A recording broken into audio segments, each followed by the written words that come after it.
All right. So welcome. I see a few more folks are trickling in. Hi, Debbie. Hi, Maria. Thanks so much for joining. Take a moment to respond to the poll that you should see up on your screen. It's just helping us get a sense for who's in the room. I see some folks who have volunteered before, someone who's new, and one who just got involved, so that's great. And as we're answering the poll, I'm also going to encourage you all to please introduce yourself in the chat. So tell us who you are, where you're joining this event from, and maybe your professional super strength. So what is the thing that you bring to the table that's really unique to you? So introduce yourself, where you're joining from, your location, and your professional super strength. And I definitely would be remiss not to mention, please feel free to drop in your LinkedIn profile alongside your introduction. I know this is a virtual panel, but networking, making connections is still definitely encouraged. So please, please, please use that chat, introduce yourself, make connections. Everyone here in this virtual room is passionate about social change. So you all have one thing in common. You all have a really, really big thing in common. So please don't be scared to put yourself out there and introduce your LinkedIn profile. All right, and can I just get a quick audio confirmation from folks on the line? I want to make sure that our audio is coming through strongly. Can you see and hear me? If I can get a confirmation in the chat. Great. Okay, thanks so much, Angela, Lauren, Sarah, I appreciate it. All right, now that you're using the chat box, use that chat box to introduce yourself. So name, where you're joining from, professional super strength, and your LinkedIn profile. I'll kick us off. My name's Kim, and I'm calling here from Charlotte, North Carolina, but used to be in the New York City area.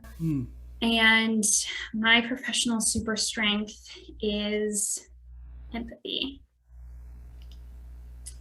All right, we're right at 1:02, and I want to be super cognizant of time. So I'm going to go ahead and kick us off. Please keep those introductions coming in the chat. Oh, you know what?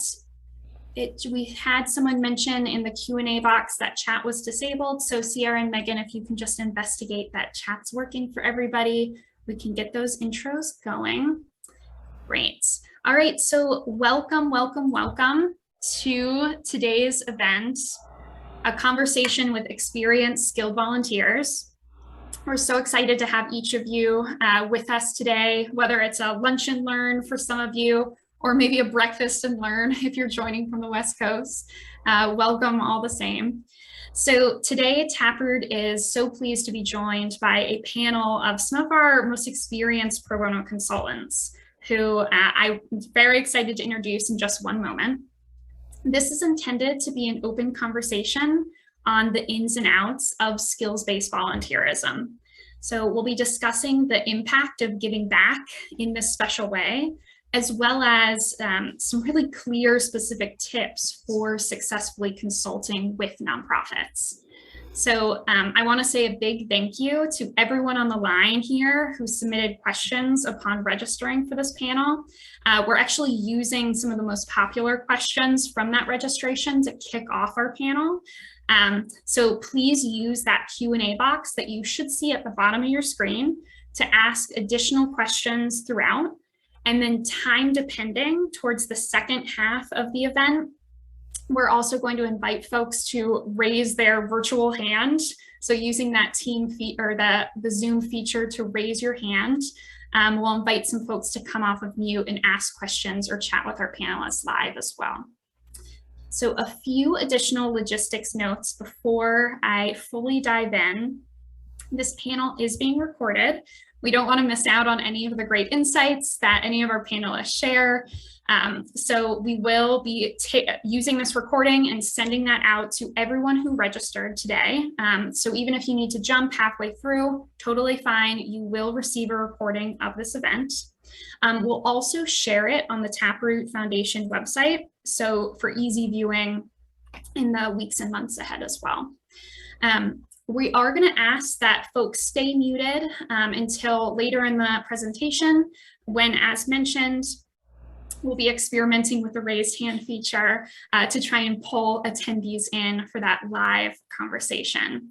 And if you need any tech assistance throughout today's presentation, please, please, please shoot a private chat to my Taproot colleagues who are on the line, Megan Gillett and Sierra Moore.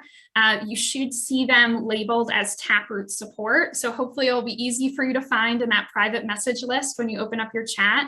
It's going to be a little hard for me to keep up with private chats as we're going. So Sierra and Megan are going to be your best and fastest resource if any issues come up. All right. So now that all of the logistics are out of the way, I want to get things rolling with some introductions. My name is Kimberly Swartz. You can call me Kim. My pronouns are she, her, and I'm located in Charlotte, North Carolina. And I'm Taproot's Director of Community Engagement. Although I have been here for quite some time, so I've worked in different aspects, different departments of the organization. So if we were introduced years ago, you may have known me in a different capacity. And I'll be the moderator during today's panel. So we did have a solid chunk of registrants for this panel share during the registration process that they were brand new to our nonprofit. So I'm just going to take one additional moment to introduce our organization. Taproot Foundation is a US-based nonprofit, and to put it very, very simply, we connect nonprofits with the business support they need for free. And we do that by facilitating connections with talented professionals from the worlds of marketing and HR, IT, finance, operations, strategy, and more. So to date, we've connected over 30,000 volunteers with 10,000 unique organizations for pro bono services totaling over 280 million. And the pathway for finding volunteering opportunities through our nonprofit is Taproot Plus, a free online matchmaking site of sorts. So Megan, I'm actually going to ask for those who are interested in learning more, if you could drop a link in the chat for folks to check out. But instead of spending more time on Taproot, I want to turn the conversation over to our wonderful speakers. So I'm going to start with a quick round of introductions to share the great experience that we have on the line today, starting with Jan Hirsch, who is enjoying retirement after decades of domestic and international work spanning the private and governmental sectors. He now spends his time volunteering his incredibly extensive accounting and financial control experience to nonprofits with a really specific focus on QuickBooks. At last count, I saw that Jan has completed dozens, totaling, I believe, 68 virtual quick consultation calls, as well as longer term projects with Taproot nonprofits, which is a pretty astounding figure and one we're really grateful for. And then next, I'm so delighted to introduce Priyanka Mojopatra, who is an experienced IT professional with expertise in Salesforce, CRM, data warehousing, software development, as well as reporting. Priyanka is relatively new to the Taproot community. She actually shared that she joined us during the pandemic and has really thrown herself into virtual volunteering over the past 2 years. And so she's participated just in the past 2 years, I think almost all of Taproot's program offerings. So our virtual consultation calls, our local virtual events, as well as our longer term projects. So even though is on the newer side of our community, we're so grateful that she's truly thrown herself into this work. And then our final panelist today is Troy Nguyen, who is a long time Taproot volunteer. Long before I joined Taproot as a staff member 5 years ago now, Troy was already a fierce advocate of pro bono and a fierce advocate of Taproot as well. He's the founder of Noble Elevator, an online learning development community, and is highly experienced in the areas of HR management, organizational development, and leadership development. So the work that Taproot does, all of those impact stats that I rattled off earlier, it truly wouldn't be possible without the generosity of our volunteer community members. And I feel that all three of these speakers embody the pro bono ethics of kindness and service going hand in hand. And so thank you so much for joining today. Thank you for having us. So to kick us off, I'm going to throw a rapid fire icebreaker at you. So any three of you chime in whenever you're ready. I'm curious about the one word or phrase that you would use to describe skills-based volunteerism. One word or phrase. What's the first thing that comes to mind? I'll throw in oneness. Oneness. I love that. For me, it's like sharing my ideas, my knowledge, and my experience to anyone that will help. Yeah, open sharing, open dialogue. Jan, what about you? I would put in fascinating. It has been absolutely fascinating, all the way from people that have been mired in so much stuff, and some just delightful people that I have met along the way, and the friends that I've made. And I still stay in contact with a few of them, so it works out. I love that. I'm hearing a thread from all three of your words, this idea of connectedness. That's right. Connective tissue, which is really, really interesting. And I see that my colleague Sarah just plugged the question into the chat. I welcome anyone on the line who has experience in skills-based volunteerism. I'm curious about the one word or phrase you would use to describe it as well. Let's get the conversation flowing throughout. And so while our attendees chime in the chat, Troy, I wonder if we could kick things off with you with our next question here, which is, I'd really love to just hear about one particularly impactful pro bono engagement that you've completed as a volunteer. Tell us about the work you delivered for the nonprofits, maybe what they gained from it, as well as what you gained from the experience as well. And Sure. Jan and Priyanka, prepare yourself because the question's coming to you guys next. Sure. Thank you. There's been many. Fortunately, I think there is a housing organization in the East Bay that originally I was on a long-term project back when Taproot was still doing the 6 months projects. We delivered a project to them on a pretty strategic project around board development, board recruitment, and then a new executive director came in, and the staff that had worked with us recommended I come back, recommended me, and they needed some help with some human resources, automation, and basically strategically putting in infrastructure for them. Okay. So working with them, also became kind of de facto their HR kind of consultant, worked through a bunch of issues, helped them recruit their HR director, worked with their executive director, and also kind of did some workshops for team building for the whole organization. What I learned from it, as always, it just comes down to people. I think I'm going to be pretty, I have a few tracks after all these years I see it. Speaking about oneness is just, for me, I think life is so much better when you're serving others. And that kind of changed my life's trajectory about 11, 12 years ago. I think with me, I think with them, they probably learned that, being strategic about people practices, HR practices, and automating what it needs to. I think the quick thing is, because I come from tech and particularly startups, I've learned to be efficient all these years, and so really kind of everything, all the subject matters I've consulted on, always kind of infusing different ways of being efficient with maybe inexpensive tools to setting up systems or getting, because nonprofits have limited resources, really helping them get the best bang for their buck as far as investing in what. So that'd be my answer.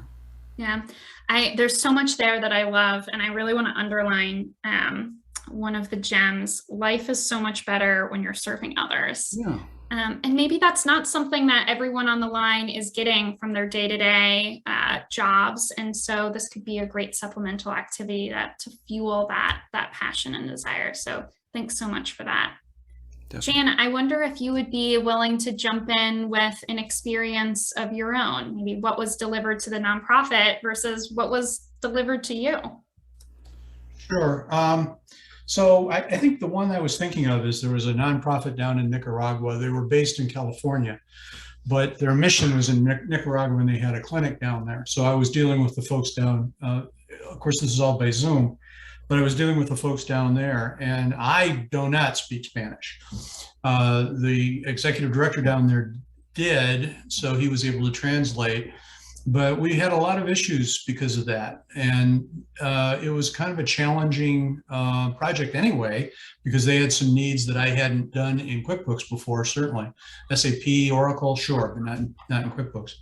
So it really meant we had to figure out ways of working together, and especially when Rafael, the gentleman who could speak Spanish, couldn't make it. So we had to have all kinds of workarounds, and I've learned to do a lot of things with Google Voice and Google Translate. YouTube will allow you to put in, translate your words for you to other languages and in the text at the bottom. We did a lot of things like that. So a lot of workarounds. And I think that's one of the things you find in most projects is they're all unique and they all have their own challenges. And you have to figure out, well, how am I going to make this work? And that is, to me, that is just fascinating.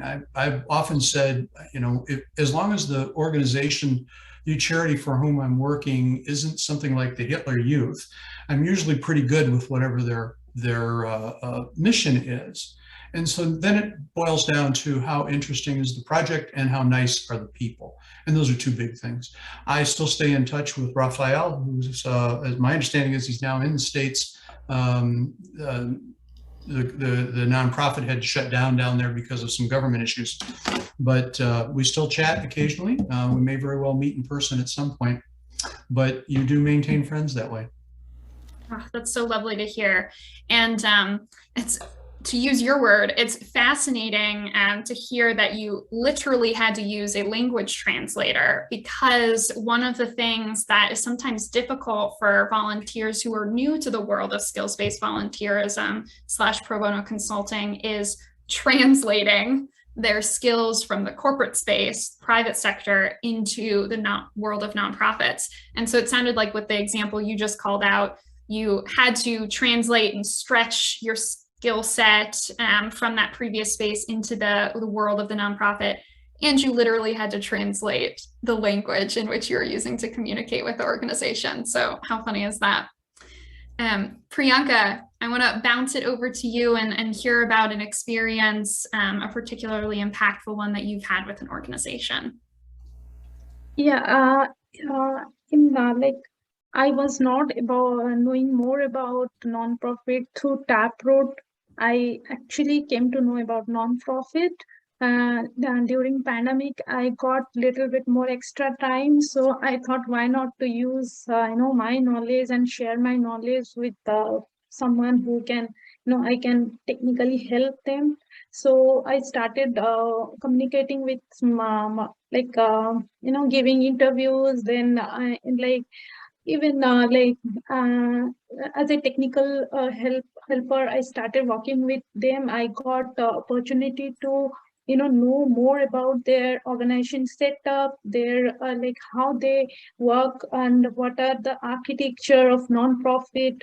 And it was really helpful for me working within a very certain bandwidth, within limited time with limited resource, helping them, what are the automation help I can provide them, what are the, like organization setup can be done with the better, using technology. So it was really, really, helpful for both the side. I gave a better system to them, and it was really helpful for me to, to understand what are the organization setup for non-profits, like how they work, what are like the customer relationship, Yeah. how they maintain. Yes. So it sounds like you were craving education about the nonprofit space and what does the sector even look like? How does it operate? And so just by immersing yourself through pro bono engagements, you were able to get all of that great education. So it's fantastic. It's a true exchange. It's a partnership. You're both learning from one another. Great. Thanks so much all for taking the time to go through and share.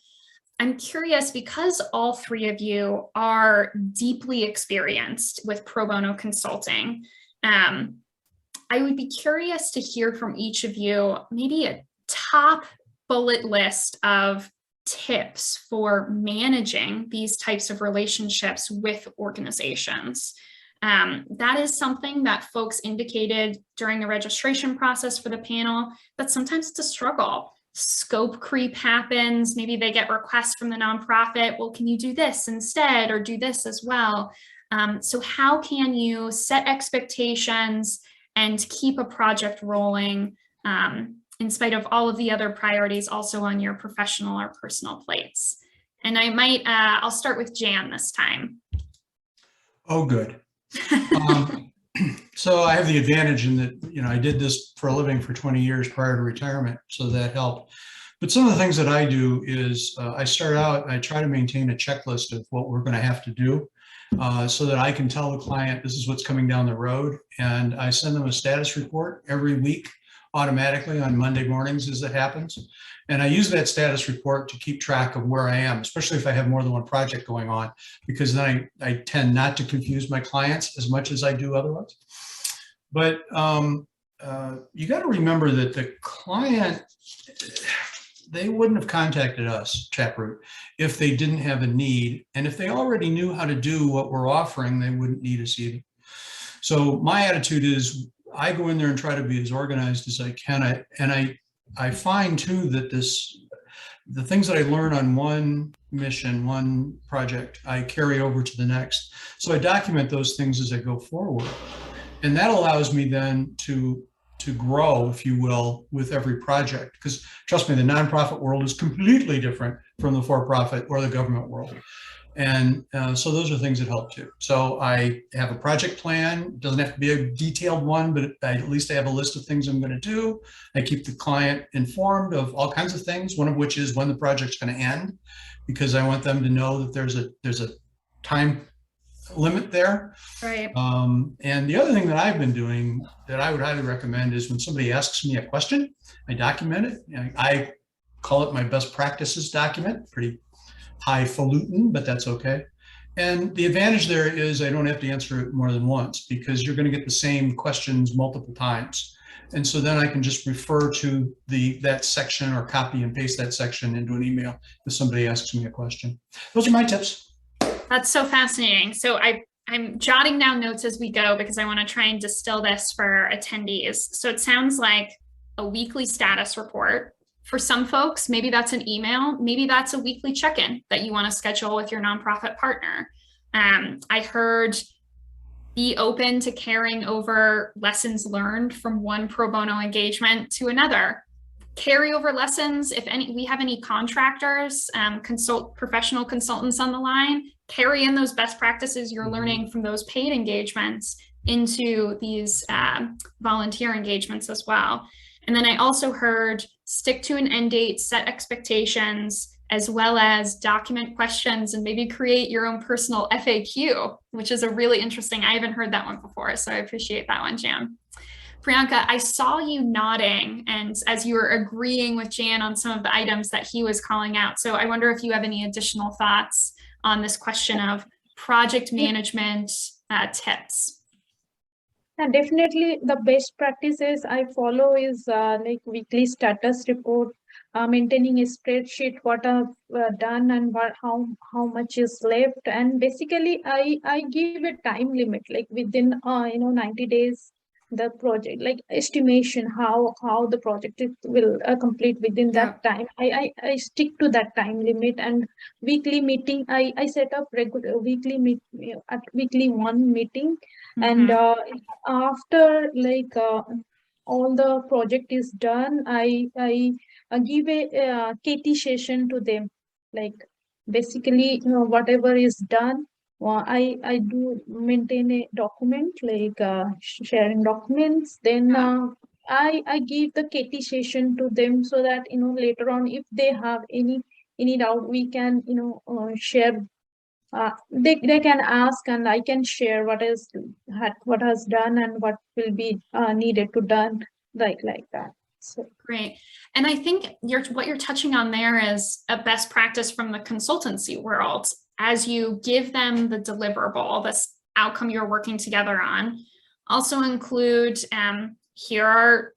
here's how it has to be implemented, or here's the recommended next steps. So you set them up for success in some way, even if that doesn't mean you two are going to continue working together. You're still setting them up to be able to use this beautiful thing you prepared during your pro bono partnership with them. yeah, like in those non-profit organization, moreover, there are very less technical people. Like you have to feed them, like giving in a proper way, so that in later on they can understand by the word, by reading that document. So Sure. like sending that best practices and like knowledge sharing, that is more understandable for them, at the end, what you have done for their organization. Yeah. Yeah, that makes total sense. And I'm scrolling through the chat right now because we do have a fair amount of technical folks on the line right now. Angela Wentrack, you're jumping out at me because you are similar to Priyanka in that you're both Salesforce experts. So that's great. So I think that advice is really well tailored for many of our audience members. Troy, I know you have likely so many tips on this. And also, just from your wealth of experience with working on teams to do pro bono engagements, I wonder if you have any tips specific to when you're working with a group and how you manage things as a group as well as an individual. Yes. First off, I agree with everything that Jan and Priyanka is saying. I think all the good stuff that the prospective volunteers are coming with as far as their project management experience. Um, so two things. Working on groups, I really don't. I've never treated a pro bono engagement differently than when I did consulting, and so really bringing your all. And then for groups, just like Jan, I've met so many friends through Taproot and really understand why you're doing this. At the end of the day, at least for me, this is an exercise in it's a resource exercise, but it's also an exercise in humanity, and really enjoy it. I mean, we're blessed with having a career that has developed skills that are of value to organizations who is doing good in the world. With that said, on the practical tips, I think the one thing, small or large projects, and anything from Taproot Plus to back in the day, a whole project scope wise, I think what's very, very, very important is the early stage. So discovery, really diving into the scope, really, really do a lot of deep listening and ask a lot of questions. And so the reason why I say that is a lot of times, various individuals from these nonprofits are coming to you for a need. Sometimes very strategic, and it's very, very big in scope. And so really being able to listen in and doing that good old, consulting, scoping it out, and based on your availability of the team and their team, it's really understanding what you can do right away in this project and what are some follow-ups, which I've done in the Sure. past. Um, And then, really importantly, a lot of times I've encountered individuals bringing really some tactical needs, and so really helping them with, you know, the thing that they need most. But a lot of times, they may be missing the bigger picture and the strategy, and really being able to kind of step back and say, you know, we're going to help you on this. It's kind of like fixing, you know, my analogy is fixing the hole in the dam, but then when I Yeah. step back, I'm going to give you a little bit more of my time, and we're going to analyze the whole dam itself, and to see, you know, what other things you may need to really strengthen your organization. So listen, listen, listen. I have seen some fellow consultants in the past jump right into solutions and delivering, and it made me very uncomfortable, because you know, you don't want to bring to the client's needs. Yeah. That's my big advice. I think the last piece you shared truly qualifies as big advice. You really need to walk into these ready to listen, be open-minded, and ready to potentially tackle a challenge that's maybe a little different than what the nonprofit's description of the challenge is. Exactly. Because you have to keep in mind, I think this came out in all three of your responses, nonprofits sometimes don't have team members or expertise on staff in HR or Salesforce or marketing or QuickBooks, any of the areas we've been chatting about. And so it's very difficult to put out into the world a job description, a volunteer description for an area where you're not experienced in it and you don't actually know what it'll take to come to the deliverable. Or maybe you don't know the deliverable that'll actually address the root cause of this challenge that you're having. Very well said. Oh, thank you. So be gentle with the nonprofit and take the time, as Troy was mentioning, to do some investigation first to figure out, are you ready to tackle that challenge? Is that challenge truly something that I can handle? Or maybe I'll make recommendations to set you up well to connect you with someone who truly has the skills, expertise for you to tackle the root cause. So be open, be flexible, but all really, really great advice shared by our panelists. So I saw a really interesting question come into the chat. So I want to take a break from our pre-prepared questions for just one moment to address this one. We have Siva chimed in asking panelists, how do you organize your routine office work with Taproot engagements along with family time? We know we're living in unprecedented times, right? We have a raging pandemic that's been lasting for over 2 years, unprecedented social upheaval. There's a lot going on, both personally, professionally, politically, et cetera. And so how do you each manage to carve out this space for volunteerism along with all of the other priorities in your life? And Priyanka, if you don't mind, I'd love to start with you.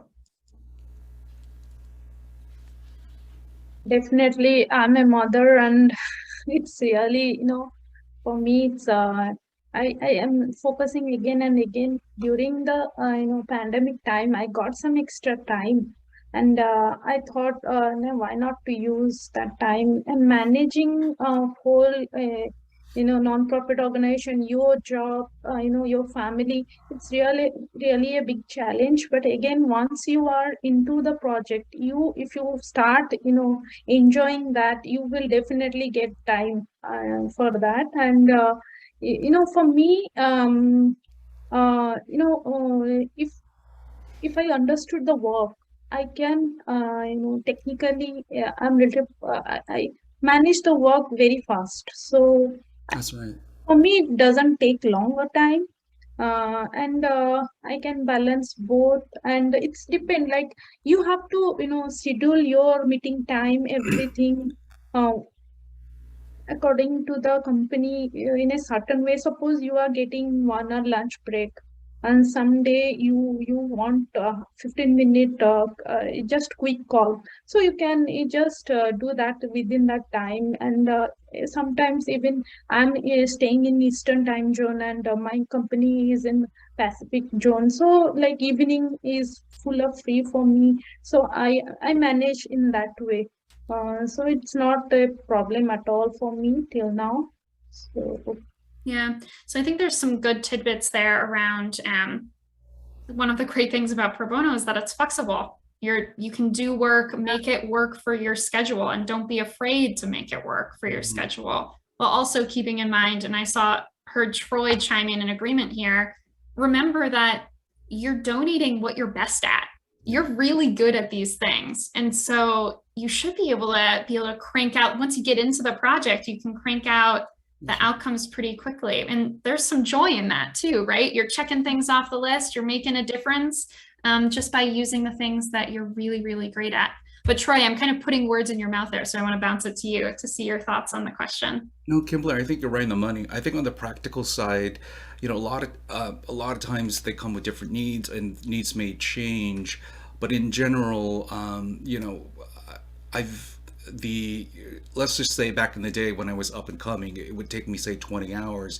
Now the same project takes me about maybe 2 to 3 hours because we can scope that. Again, the work's in the front. But I would introduce a different way of looking at this. So the question is, how do you make time? And speaking from personal experience, I think I would offer a different way of looking at it, which is how do you make time for yourself? And so pro bono has brought satisfaction, fulfillment, light, and it's been a great source of positive mental health for me in the last 11 years. And so when I'm working on Taproot, yes, I am helping the nonprofits and I am fulfilling my Taproot commitments, but I'm also feeding myself. I'm feeding myself life energy. And for the new folks, if you haven't done it yet, I think once you do it, there's a joy, there is an energy, there is a productivity that charges you very different. I'm very sure some paid engagements are that energizing, but it's extremely, extremely energizing. It doesn't rob or take away from the quality of your life or your time. If you're gonna go to the gym or take a walk, this is another thing that you're doing for yourself. It's my tidbit sale. No, I love that. You're filling your cup Mhm. by doing this. You're putting yourself in a new environment. You're meeting new people. You're also just giving back, and that makes you feel good. Jan, I know you already answered this question directly in the chat, but I want to give you a chance to speak on that if you have any additional thoughts. Yeah, my situation is different in that I'm retired and this is my primary hobby, but I do other things obviously. And so what I've done is I mark out the times that I'm willing to work on a Taproot project. And I discuss that with the client up front and say, look, I'm available in these hours, you can schedule a meeting and so forth. And then what that's done is you have to put some requirements out there, or some metrics. That's not even the right term, but you got boundaries. That's the word. Boundaries, yeah, setting boundaries for yourself.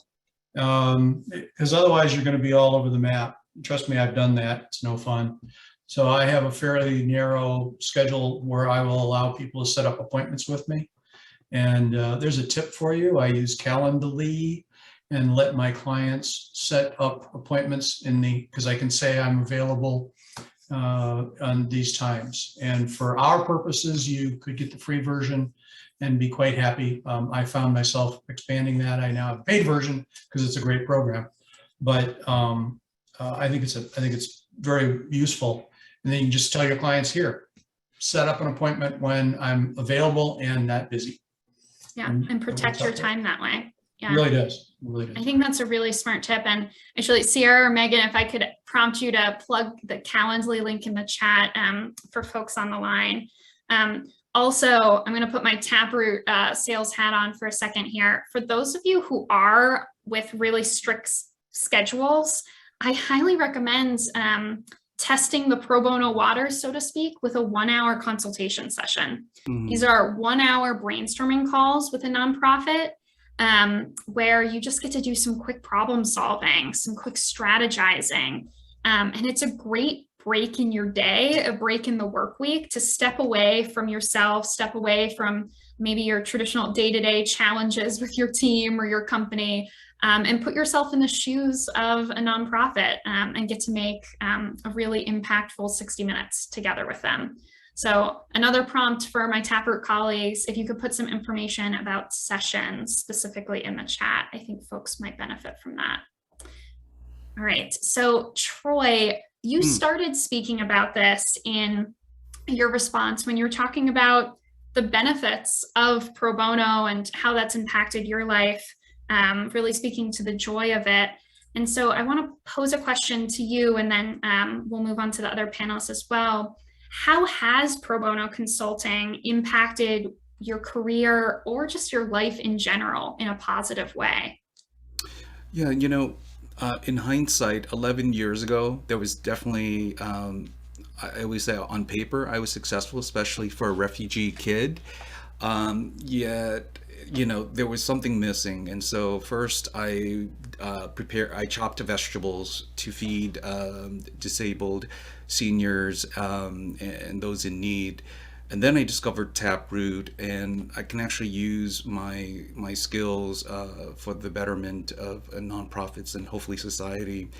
I think for me, it's changed my life that I think a lot of us look for, you know, you have the career, you have the family, but something else is missing. And for me, to go back to that one word, oneness, you know, I think through service, I found well-being, I found some wisdom, and I found that I was, you know, at a place, not alone, but part of a bigger community, part of the world.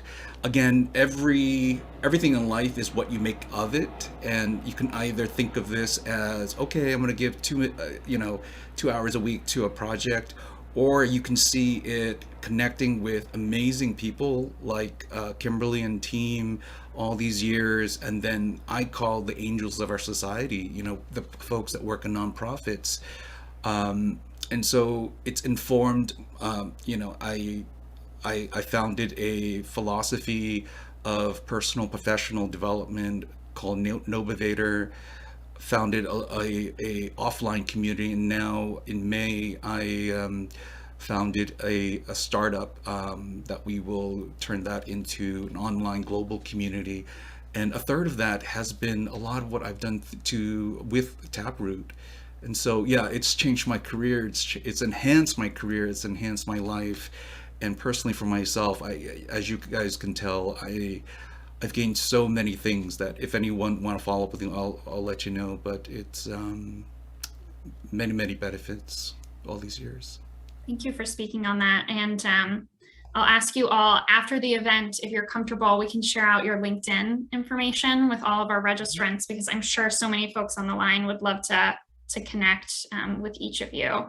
But Troy, thank you so much for sharing that.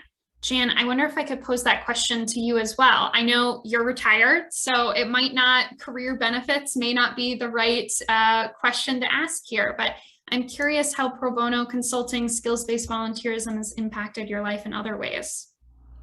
Well, actually, it has improved my skills. I mean, just because I'm retired doesn't mean I like to learn new things. Yeah. And trust me, I learned a lot dealing with nonprofits, not necessarily in terms of what I used to do for a living, but how to do some other things and what not to do. So, we've mentioned the fact that I know a few people. Some I've actually met in person. A lot of I haven't. I'm down in southern New Mexico, not Mexico, and so it's a little tough to get to me. But Zoom works really well. But no, I think, you know, this is done. I've had people contact, I've written articles about my experiences in this kind of consulting or volunteering. And I've had people follow up on through my LinkedIn profiles. They spotted it and said, hey, let's talk. I've even given Taproot a few, I think, people that have said that they were going to sign up. We love ambassadors. There you go. There you go. But it does, and a lot of times, you know, you work. My particular career, I did a lot of interesting things in a lot of different scenarios. Most projects would last 3 months to 5 months, and then I'd go on and do something else. So I had the opportunity to learn a lot. But with pro bono consulting, I'm doing a project every 3 weeks, and each project is different. So I end up with doing things that I didn't do in my professional career, and it's good to keep learning stuff. So yeah.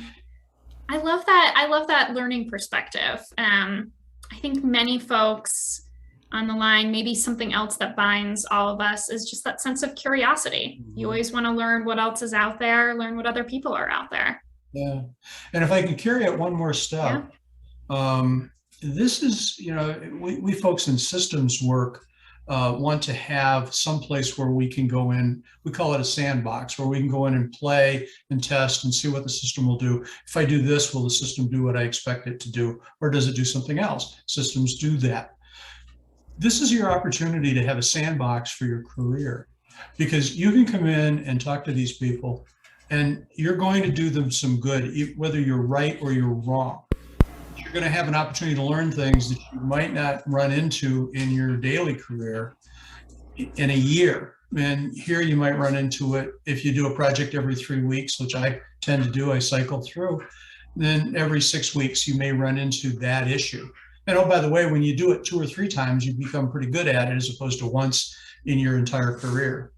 So I consider it to be a real good opportunity, or would consider it. I've recommended it to both my sons, and I've recommended it to other people who are looking for ways to improve their skill sets. And this is just a really good one. There are real skill building and portfolio building tangible benefits from this. And so I know we're talking, the joy of doing service and being kind to others and connecting with great causes is absolutely first and foremost, but you can't deny there are real professional benefits to engaging in this consulting work. Priyanka, I know when Jan was mentioning the technical aspect of getting to play in a sandbox, I saw you smile and nod as well. And I'm curious to hear your thoughts on some of those career or personal benefits as well. Yeah, definitely. Like I know, you know, when you get a different kind of requirements, like you get, you know, multiple opportunities to work on that's technical. Like if I'll do this, what will the result?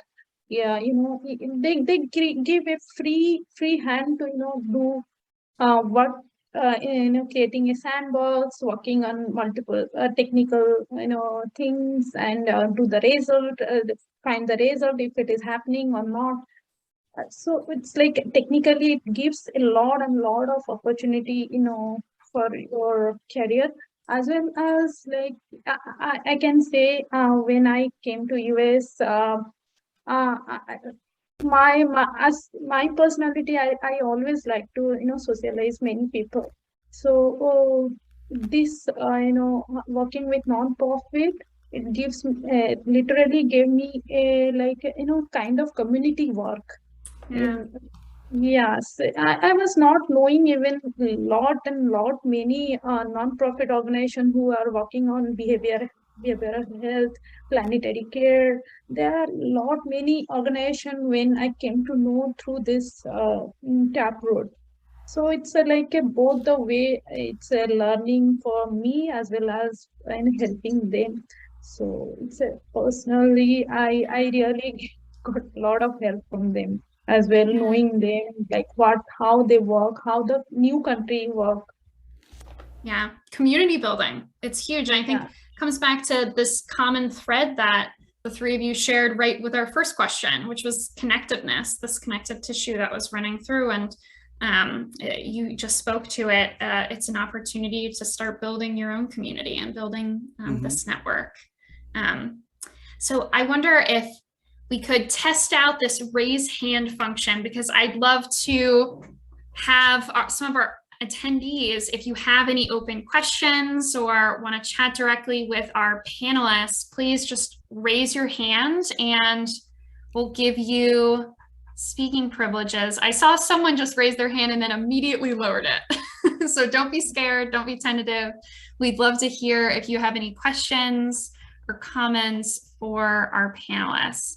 So it looks like Fred now wants to jump in. Please, the mic is yours. All right, can you guys hear me? Yep. Yes.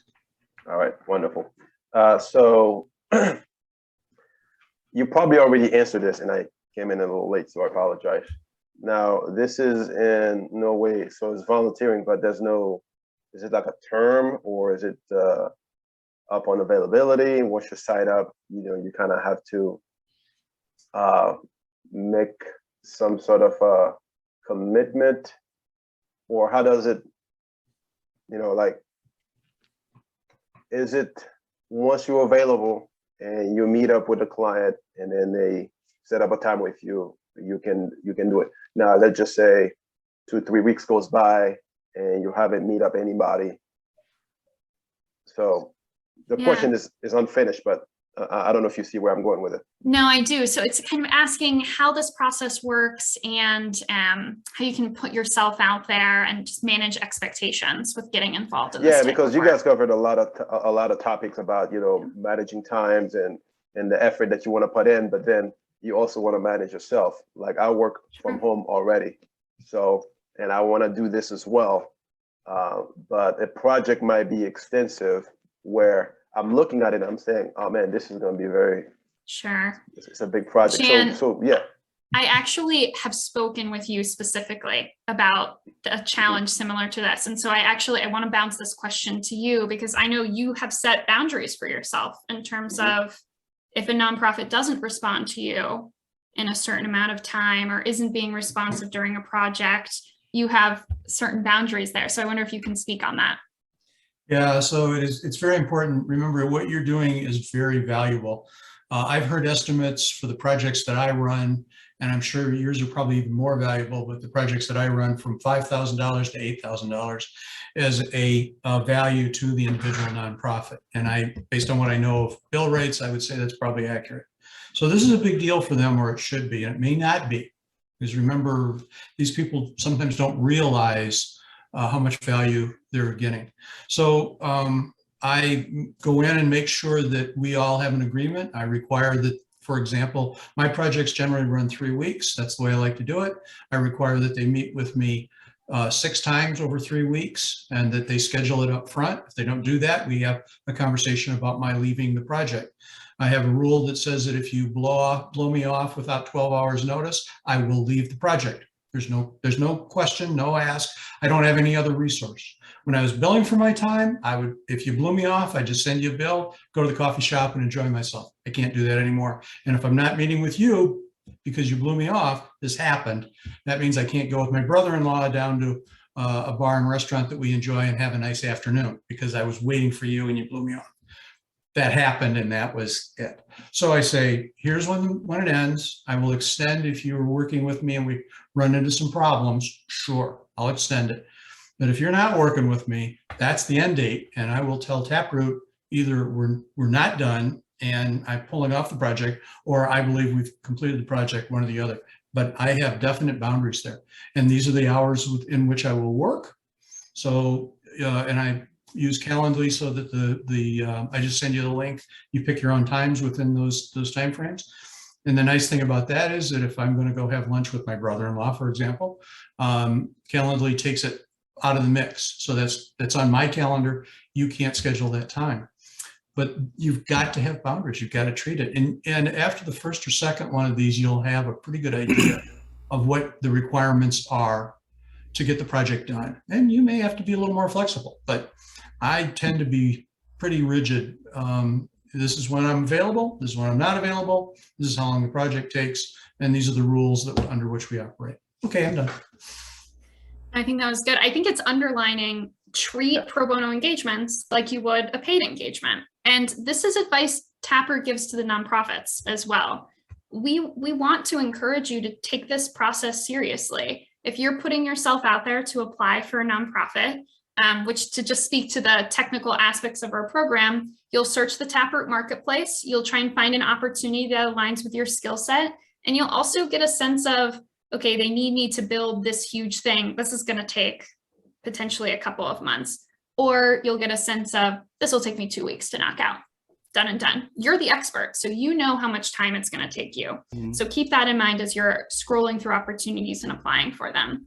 And then very clearly set expectations with the nonprofit about here's the amount of time I can spend on this each week. Here's when I need feedback from you in order to move these things along. And if you're not getting what you need from the nonprofit, please use Taproot staff as resources because we can help them. We can help out and removing those roadblocks for you. But again, set healthy boundaries for yourself. So I think that's really good advice.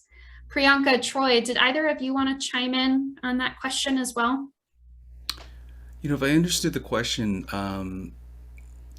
I keep going back to have a good understanding in the beginning as far as setting expectations. Usually, once I've done all of the discovery or asked the question, I kind of give them a general, hey, this is what I'm thinking we can deliver this within this scope.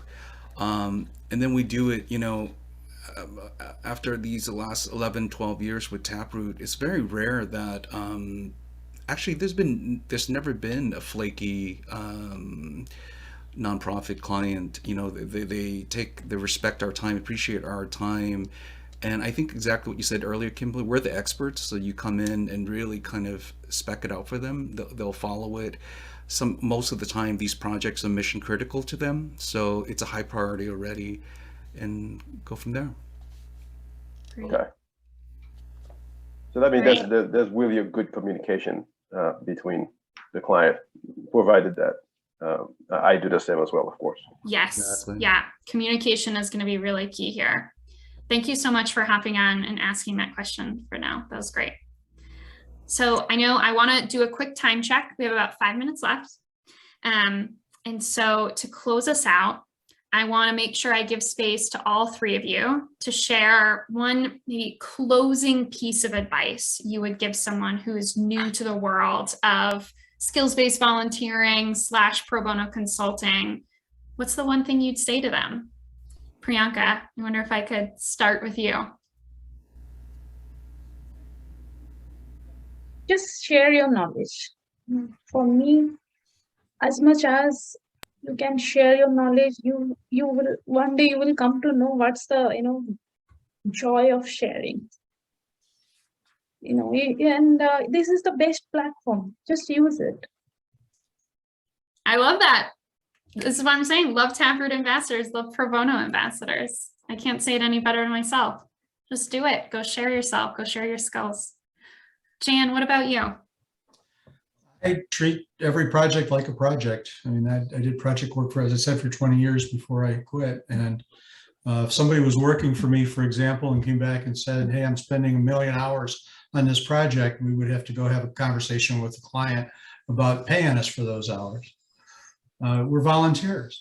So same scenario. I mean, don't let them take advantage of you. I find that we have to provide most of the clients with the structure. Right. They just don't understand how this works. They haven't done it before. Project work is not something people do in nonprofits. So give them a schedule, give them your criteria, tell them what your expectations are, tell them where the landmines are, like what I will do if you don't show up for an appointment. But you provide the structure for them. That's what I would suggest. Yeah. Troy, what about from your end? Yeah, two. One professional is that I think for the folks who are considering, oh, I'm going to get into supporting nonprofits. So for-profit, nonprofit skills, highly, highly, highly transferable. At the end of the day, it's your critical thinking, your subject matter expertise, but really coming in troubleshooting. So don't sweat that you don't have any nonprofit experience. And I think my second piece of advice is personal, which is enjoy it. You're going to meet really just amazing, phenomenal, good people in our society. And it shouldn't, for me, it has not been just a business transactions. They definitely get 150% of the consulting value with me, but at the same time, it's a labor of love and they're just amazing people. And this is the time that you can actually be productive and have it very enjoyable too for both ways. So set the tone of coming in, being a noble human, because you are, just by looking into volunteering. So that's my 2 cents. Great. No, that was so good. And I just want to say again, thank you so much, each of you, for sharing your time and insights with myself and everyone here on the line. I want to do quick wrap-up notes. We have recorded this event, so if you joined late, we will share that recording out to everyone who registered for the event. We'll also make it publicly available on the Taproot site, so you can come back and watch it at your leisure. So keep your eyes open for a email from Taproot later this afternoon. Also, I know many folks on the line needed to jump right at 2 p.m. Eastern, which is why we're being time cognizant. But I did see potentially some other folks who had their hand raised. I think Laura might have been one of them. So I am willing to hang out on the line. Some of our panelists might be willing to hang out for another extra couple of minutes. So we'll be happy if anyone else wants to jump in with questions. I think we can give it a couple more minutes, although Jan, Priyanka, Troy, if you do need to jump to another obligation, we totally understand. I have a meeting with a Taproot client. Yeah, then you gotta go. So we so appreciate it. Stick around if you have any other questions, or we will follow up directly with you through email, but please just join me in saying thank you to our volunteer panelists today. You are all lovely. Thank you, everyone. This was a lot of fun. Thanks, everyone.